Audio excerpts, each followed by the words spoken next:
George, we've got some big issues to address. Climate change, ecological crisis, big issues for the world, big issues for Dorset.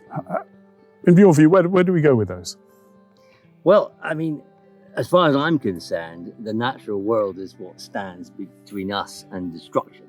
And we need to preserve as much of it as we can. I think people see a nature reserve as a pretty thing, a place to go, but it's much more than that. It is where species exist. And we have seen a huge decline in species in the UK over the last 100 years.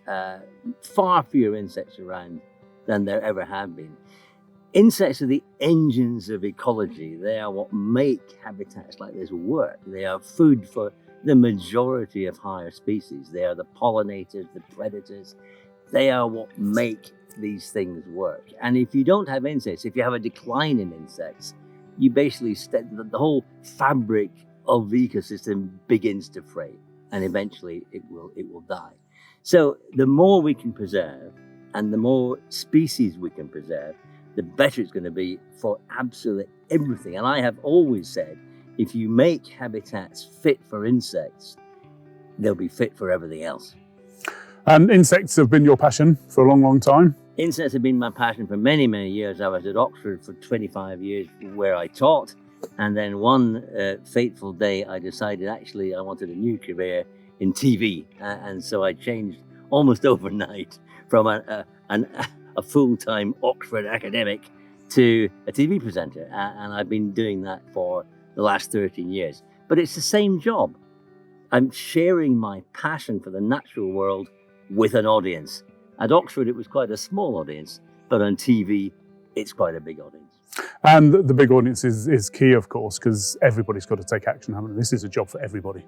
It is a job for everybody. I think everybody has to get involved. If you don't get involved, you don't have an opinion. You cannot say anything about the world if you don't get involved. And in Dorset, of course, Dorset Wildlife Trust, we want to get more people involved. We want to make it possible for local people that are clearly thinking globally to act locally. And we're the organisation that can make that happen. Absolutely. And I think if you live in a place like this and you value it and you don't do anything to help, that's really bad. Well, we've got 42 nature reserves around Dorset, all of which are open access and all of which need lots of help. And they are storehouses of biodiversity, as you've mentioned. They're also so important for starting to make connections in the landscape. And that's of huge importance, isn't it? Making connections, building nature recovery networks. Absolutely. We've lost habitat. And the problems that insects and lots of species have is habitat has been lost. So we can't afford to lose any more.